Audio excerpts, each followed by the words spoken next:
বিবেকানন্দ যুব মহামণ্ডলের থেকে আমরা শিক্ষা পেয়েছি এই যে গাছ আমাদের পরম বন্ধু।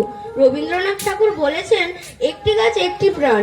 গাছ ঝড় বৃষ্টি খরা বন্যা জলভাব জলদূষণ মাটি দূষণ ইত্যাদি রোধ করে।